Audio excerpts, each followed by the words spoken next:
Hi, this is Joseph. Today I want to talk about communion. I want to encourage you, once a month when you go and buy your groceries, make sure that you add some juice and crackers in your groceries so that you can always take communion at home, take communion with your family. When you meet with family members from your church, come together and take communion. It's such a meaningful thing that we can do together to celebrate the body and the blood of Jesus. When we take communion, we present ourselves before the throne of God, and then we take all the brokenness that is in us, everything in our lives, where there is lack, where there is hurt, or things that happened in the past, or things that's not working right now. We take all of that and we give it to the Lord. And then the Lord comes and He gives the fullness of His provision back to us. That's communion. That's a trade. We give Him our brokenness and He gives to us His wholeness and His life. You can take communion as often as you want. In the mornings when you do Bible study, or in the evening, you can always take a little small piece of biscuit and a little cup with juice, and you can just receive the body of Jesus, and you can come into agreement with the words that He speaks over your life as you take the juice. And so I think it's a good thing for us to make that part of our everyday devotion. There are so many aspects of communion, and we can talk for hours about it. So what I did to kind of compact all of that information in this video, I made a list of the 10 most important things that I believe we need to know and engage in when we take communion. So I'm going to go over each one of those and also give you scriptures so that you can have a strong foundation for communion in your life. The very first thing is, communion is us establishing a covenant with the Lord. He promises a new covenant with us. Remember, God is a covenant God. From the beginning, He always wanted to be in a relationship with us. Even when He created Adam and Eve, He was their father, He loved them, He would spend time with them, and then when they sinned, He made a covenant with them. So that's the very first covenant. And then even with Noah, the Lord again affirmed His covenant, and He widened the covenant a little bit. Then He made a proper covenant with Abraham, and then later we see how He affirms that covenant with Abraham, Isaac and Jacob and the children of God. And then later He sends Moses and He establishes a covenant under the law. And then even with David, He makes a covenant. And then finally Jesus came. And then through Jesus, we receive the new covenant. Now, all those previous covenants that I talked about, they were all conditional to the behavior of mankind. If mankind sinned, they broke the covenant. But if they walked according to God's ways, then God would bless them and they would walk in the blessing of that covenant. But now through Jesus, it's different because the covenant is contingent on Jesus being obedient. And Jesus was obedient. He died on the cross for all our sins. He took all of the iniquity of the world on Himself, so that through Him and through faith in Jesus, we can partake in this new covenant of blessing that He is releasing to us. In Luke chapter 22 verse 20 we read, "Likewise, He also took the cup after supper, saying, This cup is the new covenant in my blood, which is shed for you." Now, of course, He first took the bread, and the bread is His body that was broken for us. So He heals our sickness, and He heals our finances, and our relationships, and our physical body, and our mental issues, and restores us back to our purpose. But then He took that cup, and He says, "This cup is the new covenant in my blood." And that is what we receive from Him. Hebrews chapter 8 verse 6. "But now He has obtained a more excellent ministry, inasmuch as He is also a mediator of a better covenant, which was established on better promises." It's very important to remember that God speaks His word over you. From the day when you were born, even before you were in your mother's womb, the Lord has written down every day of your life. He speaks purpose, He speaks His love, His affirmation, and who you are. He speaks His word over your life. Now, in the blood of Jesus is a record of everything. Remember, it's the blood of Jesus. Blood contains DNA, but it also contains records, memories of what has happened. And so in the blood of Jesus is a record of everything that God has spoken over your life. When we receive the blood of Jesus, we say to the Lord, Lord, I agree with everything that you have spoken over me. It says in Hebrews chapter 12, verse 24, to Jesus, the mediator of the new covenant, and to the blood of sprinkling that speaks better things than that of Abel. So in the scripture, it actually says that the blood of Jesus speaks. In Revelation chapter 12:11, and they overcame him by the blood of the Lamb and by the word of their testimony. Okay, so this is amazing. You must understand the word of the testimony is all the words God has spoken over you. Some things has already happened in your life. Some promises became a reality, and so that's your testimony. You say to people, wow, I just want to testify, this is what happened. But the word of the testimony is everything God spoke, the things that are still yet to come in the future, and the things that has already happened. That's his testimony over your life. Paul said, I have this testimony that I have to go to Rome and I have to appear before Caesar. You see, it's a promise that God gave of something yet to come. And so when you take that blood of Jesus, in there is a record of everything God has said about your life. Some of it has come to pass. Some of it is still in the future. It's future promises that the Lord is still bringing to you. Not only is it what you're going to do, but it's also who you are as a son and a daughter of God in His kingdom. A very important part in the kingdom of God is that we become one with Him.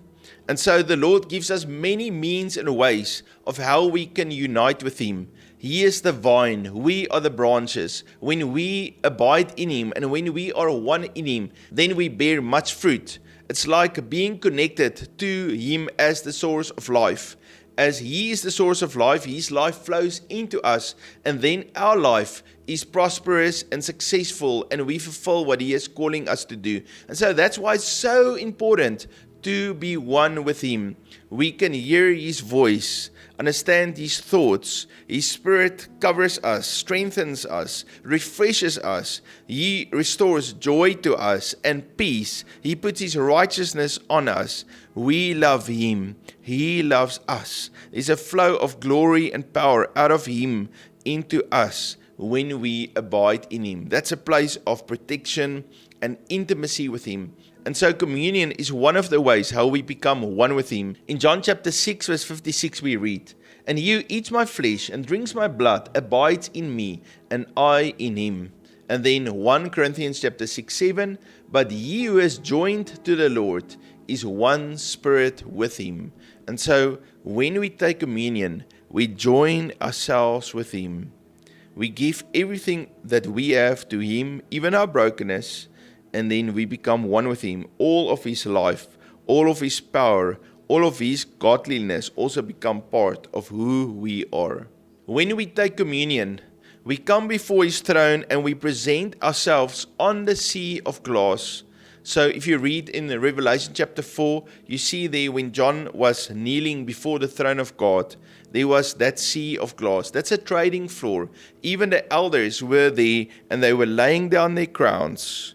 They were trading. So the trading is simple. We don't have anything to trade. The only thing we have is the blood of Jesus. So we say to the Lord, we give to you our sickness, our brokenness, our worries and our troubles. Maybe we struggle with depression or fear or anxiety. Maybe we struggle with relationships or whatever it is, we give it all to the Lord. And then He says, okay, you're trading all of your brokenness. Now I give to you my life and my wholeness. And I heal your body. I heal your finances. I heal your relationships. I restore you back into a position of authority. I give you peace of mind. I put that crown of joy on you. And the Lord comes and He brings restoration to us as we trade our brokenness for His life. In Isaiah chapter 61 verse 3, we read, and this is a picture of that trade. to console those who mourn in Zion, to give them beauty for ashes, the oil of joy for mourning, the garment of praise for the spirit of heaviness. And so that's what we do. We come before His throne and we trade. We say, Lord, we give it to You. And then as we eat the bread, the body of Jesus, we receive that wholeness come to us. In 2 Corinthians chapter 5:21, for He made Him who knew no sin to be sin for us, that we might become the righteousness of God in Him. So He takes our sin. That sin came on Him, and then He paid the price, and now we receive the righteousness of God. And so, of course, when we receive the righteousness of God, that means we can come into the presence of our Father that's in heaven, and He can bless us, and we can partake of His glory and of His provision. Now, on the area of repentance and the confession of sin, I highly recommend that as you take communion, that you stand before the Lord and you confess your sin. He is faithful and just to forgive you of all your sin and to make you righteous. Right? And so how it looks in the spirit, you stand before the throne of God, and the accuser, the devil, is there to accuse you. And then you say to the Lord, Lord, I agree with the accuser. I have sinned. I'm guilty. I've done it. And Lord, I ask for your judgment on me. And so what the Lord then does, He removes filthy rags from you, and He puts rich robes of righteousness on you. He restores your crown back to you. He takes all the written ordinances that the enemy has carefully kept track of, all of your sins and your mistakes. And the Lord comes with the blood of Jesus, and He wipes away all of those accusations against your life, so that you can stand before Him pure and holy. And the accuser, even though he is standing there, he's got nothing to accuse you of, because you agreed with your accuser. And every time you agree and you say, yes, Lord, I've done it, I'm guilty, then the Lord says, okay, now through the blood of Jesus, I can wash you clean. I can wipe all the written ordinances that was written against your life. I can wipe it all clean, and you can stand before the Lord pure and holy, with not one single accusation against you. Not only will He wash you clean, He will even wash the accusations that comes against your family line. Maybe sins that your father or your ancestors has committed. You can stand there before the Lord and say, Lord, I'm guilty. I represent my bloodline and my father's house. And so, Lord, we have done this. I'm guilty. And then the Lord comes, He wash you clean. And then the enemy has no hold. He's got no door of access to come and steal, kill, and destroy in your life, because you're wiped clean with the blood of Jesus, and there's no accusations against you or your family. In Colossians chapter 2, verse 14 to 15, we read, having wiped out the handwriting of requirements that was against us, which was contrary to us, and He has taken it out of the way, having nailed it to the cross, having disarmed principalities and powers, He made a public spectacle of them, triumphing over them in it. Now, to give you a clear picture of how this whole process of you confessing your sins, and the Lord wash you clean, and He put new clothes on you, and He take your brokenness away, and He puts rich robes and new authority in your life. I want to read that first 5 verses in Zechariah chapter 3. That scripture gives us a clear picture of how that happens in the realm of the Spirit. Then He showed me Joshua the high priest standing before the angel of the Lord, and Satan standing at his right hand to oppose him. And the Lord said to Satan, the Lord rebuke you, Satan. The Lord who has chosen Jerusalem rebuke you. Is this not a brand plucked from the fire? Now Joshua was clothed with filthy garments and was standing before the angel. Okay, so this is the picture, is the setup. You come before the throne of God, and your own works and the sins in your life looks like filthy rags. Maybe it's also your sickness, it's also your troubles and your anxiety, all the things you struggle with. It looks like filthy rags. And there is the accuser. He's standing right there before this, on the side next to the throne of God, and he's there to accuse you. Right? And then because you show up and you say to the Lord, Lord, I confess my sins. Lord, I give all of this brokenness to you, and I receive the blood of Jesus. Then what actually happens? The Lord comes and He brings full restoration to you, and he rebukes the devourer on your behalf. And so now in verse number 4, we see how the Lord brings restoration. And then he answered and spoke to those who stood before him, saying, Take away the filthy garments from him. And to him he said, See, I've removed your iniquity from you, and I will clothe you with rich robes. And then verse 5, and I said, Let him put a clean turban on his head. So a clean turban is like that crown, is that authority and that peace that God gives to you. So they put a clean turban on his head, and they put the clothes on him, and the angel of the Lord stood by. And so when you present yourself before the Lord, and you give all of your sins and your brokenness to the Lord, you just simply say, Lord, I'm guilty, I've done this is my brokenness, Lord, I give it to you. Then the Lord comes, and he removes that filthy garments, he puts new rich robes of righteousness on you, and he restores authority back to your life, and that's that transaction. His body was broken for us so that we can be made whole. He gives that wholeness to us. We give our brokenness to him. Another important part of taking communion is receiving healing from the Lord. Through the blood of Jesus, there is healing for your physical body. Right? If you struggle and it's very difficult, get someone that loves you to lay hands on you and to pray for you. Call the elders, let them anoint you with oil, confess your sins, and then let them pray that prayer of faith and release healing to you. But Jesus paid the price for you to be healthy and whole. When you feel sick, don't run to the pharmacy and get tablets. No, come before the Lord. Take even your communion. Get people to stand with you. There's power in the prayer, or 2 or 3 when they pray in agreement. Let them lay hands on you and pray that prayer of faith. And the Lord is faithful. He will heal you. It says in Isaiah chapter 53 from verse 45, Surely he has borne our griefs and carried our sorrows, but he was wounded for our transgressions. He was bruised for our iniquities. The chastisement for our peace was upon him, and by his stripes we are healed. And then of course Psalm 103 verse 3, Who forgives all your iniquities, who heals all your diseases. And so it's not some, it's all. Jesus will heal all your diseases. Even as you stand before him and you give your brokenness to him, you confess your sins before him, and then he applies his wholeness, his life on you, and he brings full restoration to your physical body and also to your heart. The next amazing area of taking communion is connecting your life with eternal life. Right? Now, when we put our faith in the Lord Jesus, our spirit is made born again, and we receive eternal life from him. But he is giving us life not only one day in heaven, but also today, right here where we are. And so as we take communion, we join ourselves with him.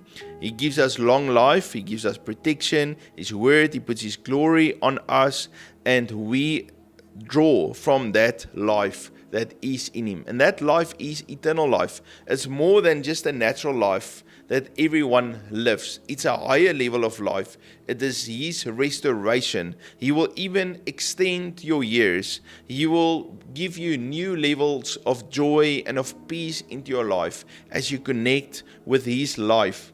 Jesus connects eternal life specifically to taking communion. He says in John chapter 6:51, I am the living bread which came down from heaven. If anyone eats this bread, he will live forever. And the bread that I shall give is my flesh, which I give for the life of the world. Here Jesus explains that his body is the bread of life. And when you eat that, you receive eternal life. He went on in verse 54 and he says, Whoever eats my flesh and drinks my blood has eternal life, and I will raise him up at the last day. And so the Lord is releasing eternal life to you when you partake of communion. Remember, when you were born again, you were born out of God. That means you receive his DNA. You receive his characteristics. Right in the beginning, the Bible actually clearly says we were created in the image and the likeness of God. Right? That means we have his DNA in us. We have his attributes, his characteristics in us. And that is now spirit and soul and body. And so when we take communion, we submit ourselves, spirit, soul, and body, to His life, and we say, Lord, impart your DNA in us. Restore everything in us that is corrupt. Maybe you've received corruption from your ancestors, sins and covenants that they've made. You come before the Lord and you confess those things, and the Lord brings complete restoration back to you so that you can be transformed to look like Him. In John chapter 1 verse 14, it says, And the Word became flesh and dwelt among us, and we beheld His glory, the glory of the only begotten Son of the Father, full of grace and truth. And so we receive the Word, we receive the Logos, we receive Jesus into us, and we become more than Him. We become more like Him, and the Word of God that's in us becomes flesh. It manifests in our life. In Colossians chapter 2 verse 9 it says, For in Him dwells all the fullness of the Godhead bodily. Right? So that fullness that is in God comes into us as we receive communion. Now let's talk about generational sin and generational curses. When someone sins, the devil doesn't think just about that person sinning, but what he wants that to become a pattern in that person's life, so that can be transferred also to that person's children. In Ephesians chapter 5:8 we read, For you were once darkness, but now you are light in the world. Walk as children of light. And so the Lord is full of light. The enemy is full of darkness. And so the enemy wants us to walk in darkness and be like darkness. And he wants that darkness to come from generational to generation in our family. When you make a mistake, it's called a transgression. When you premeditate to do something wrong and you do it, it's a sin. But when there is a generational sin that your father did it, your grandfather did it, now you also do it, that's called iniquity. It's a sinful nature. You'll always say that family, they've got these character traits that's sinful in them. That's iniquity. Now, when we come before the Lord and we confess our sins, not only does He cleanse us from our transgressions and forgive us, and also our sins, but also our iniquity. You see, iniquity comes into your DNA, it comes into your mindset, and so you start to thinking patterns that causes you to sin. There's images imprinted in your mind, sinful images that you can go back, you can look at that, and then you can desire to repeat that sinful behavior over and over in your life. And so that's the difficulty with sin, is not to stop the physical action, but it is to cleanse the mind from all of those sinful thoughts. Remember, when a thought is in your mind that's sinful, you have to take ownership of it and say, Lord, there's a picture in my mind that's not supposed to be here. And the Lord has empowered you through the blood of Jesus to wash each one of those images clean by the blood of Jesus. And so also one thing what you can do when you take communion, before you take that juice, you say to the Lord, Lord, just show to me in my mind what sinful thoughts is there. Is there any images and memories in my mind that's sinful, that's not supposed to be there? Because I'm supposed to be holy and pure before you, so I don't want any of that stuff in my mind. And then the Lord, the Holy Spirit might say to you, okay, can you see that image? Something you saw in a movie, or you saw it maybe in a traumatic thing that happened in your life. And the Lord says, I want you to forgive that person. I want you to cleanse that image with the blood of Jesus. And you wash it clean. And so once you feel, okay, there's no sinful thoughts or images in my mind, now you can receive that communion and you can receive the life that comes out of Him. There's actually provision for us. In the scripture it says in Hebrews chapter 9:14, how much more shall the blood of Christ, who through the eternal Spirit offered Himself without spot to God, cleanse your conscience from dead works to serve the living God. All right. So it's not only forgiveness of the sins that you have committed, the actions, but it's also a cleansing of your conscience and all the images and thoughts that's in your mind. When we spend time with God, we spend time in His Word, we spend time before His presence, or we take communion, we are being transformed to look more and more like Him. You see, you read His words, and as you read your Bible, the words that are here come into you and it transforms you, it renews your mind. It's going to not only change the way you think, but also change your actions. It's going to change your attitude. You're going to receive new joy and new life because you grow by there. There's life in God's word. When you come before God's throne and you behold His glory, you are transformed from glory to glory. When you take communion and you say to the Lord, Lord, I make that transaction. I trade all my mourning and all my sorrow. I give it to you, all my sickness, and I receive wholeness from you. Then you receive life. So it's a transformation. And so part of doing devotional time, spending time before His presence, worshiping the Lord, loving others, working in the same way when we take communion. It's a transformational process. You know what happened with Jesus? He went onto the mountain and He was actually transfigured before them and He started to shine with the glory of God. What happened with Moses when he came into the very presence of God? His face started to radiate with God's glory. Even Stephen, his face looked like the face of an angel as God's glory was shining through him. And so even in today's times, there are Christians that spend time, they took communion, and the glory of God started to radiate out of their lives. We have access to that. The supernatural power of God is not far. It's right there, but it comes through an intimate relationship with Him. And so the Lord wants to release that through our lives. He wants to make everything in your life new. Let's read a few scriptures just to build our faith. Matthew chapter 17 verse 2. And He was transfigured before them. His face shone like the sun, and His clothes became as white as light. Wow, that's the life that we receive when we receive from Jesus. Jesus shone with the glory of God, and He is transforming and renewing us that we also can shine with His glory. It says in Romans chapter 12 verse 2, and do not be conformed to this world, but be transformed by the renewing of your mind, that you may approve what is the good and acceptable and perfect will of God. And then of course 2 Corinthians chapter 5:7, therefore, if anyone is in Christ, he is a new creation. All things have passed away. Behold, all things have become new. Okay, and so that new is like a continuous tense. It's fresh. It's new every day. So you're not only made new on the day when you give your life to Jesus. As every time you come before Him, as you spend that time in His presence, He continually makes you new. You are a son and a daughter of God. You are His child. You put your faith in Him, and He washes you clean by the blood as you come and you confess your sins before Him. He is calling unto you to walk in His ways and to release His supernatural power through your life. To lay your hands on the sick and see them recover will be commonplace for you.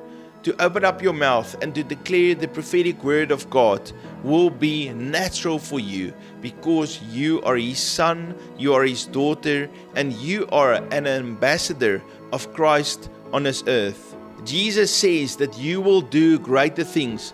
John chapter 14 verse 12. Most assuredly I say to you, he who believes in me, the works that I do, he will do also. And greater works than these he will do, because I go to my Father. Jesus go to the Father. He went to the Father, and He gives us His Holy Spirit. He yokes Himself with us. He teaches and trains us. We can draw from Him. We can receive life from Him. And one of the ways how we do it is reading our scriptures, spending time in His presence, and taking communion. Not only is the glory of God on you, but you are a carrier of the glory of God. It's on the inside of you. Your body is a temple of the Holy Spirit. You carry on the inside of you the kingdom of God. Luke chapter 17 verse 21. Nor will they say, see here or see there, for indeed the kingdom of God is within you. The Lord loves you very much, and He's going to do amazing things through you. I want to encourage you, take communion regularly. I love you too. You must have a fabulous day. If you are not part of Unity with Heaven, please hit that subscribe button and write me a comment. I look forward to see you tomorrow. God bless you.